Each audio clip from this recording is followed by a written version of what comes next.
everyone, and thank you very much for joining today's session. Now I'm going to share with you the last e-assessment, which is portfolio, the portfolio, yeah? So this is the design stage of this assessment number 3. Students were required to prepare an e-portfolio, and we gave instructions that the students could use any platform, Wix, WordPress, Blogspot. I can tell you that the students are more adventurous than me. They know more than I do, actually, to be honest. And I was quite surprised. And I'm really happy that, although these are physical education students, they know a lot. So I think these are digital natives, really digital native students who are familiar with technology because they use technology all the time, right? So for this particular assessment, we estimated that the students would actually require about 8 hours of their time to complete the e-portfolio. For this particular assessment, we had decided that it's going to be an individual work. And the requirement of this course was to, for this particular assessment, was students were required to update every week. So we figured that it wouldn't be that difficult for them to update every week on their blog because they're always glued to their handphones, right? It didn't take a long time for the students to actually come up with their own blogspot, with their WordPress. So they had the freedom to choose what platform they wanted. And the requirement was they need to submit the link by week 2.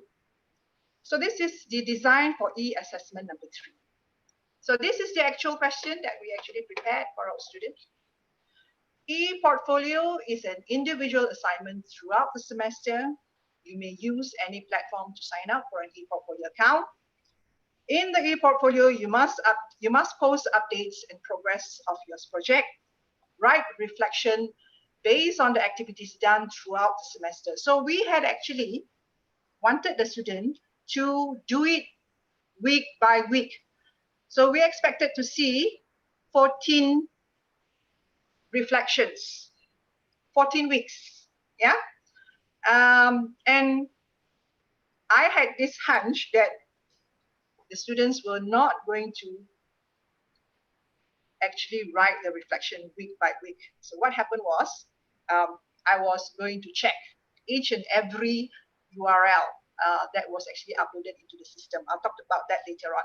So as again, like I mentioned earlier, we had prepared the rubrics for our students when we assigned this e-assessment number 3 to the students. So this is how the rubric look like, yeah?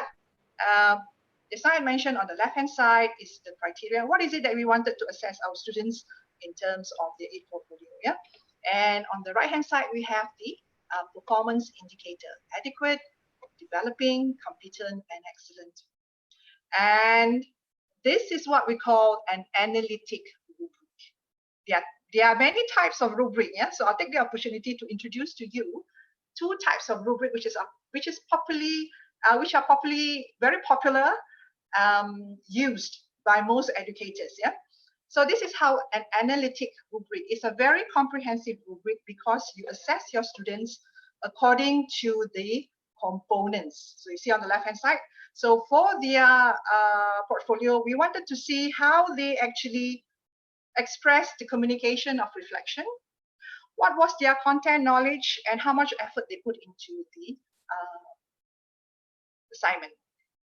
The second type of rubric is called holistic rubric.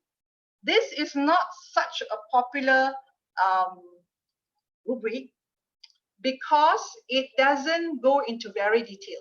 If you actually look at this rubric, yeah, holistic means that it's one lump sum, the whole thing. You are going to assess it as it is. By looking at this particular assignment, I'm going to give 48%.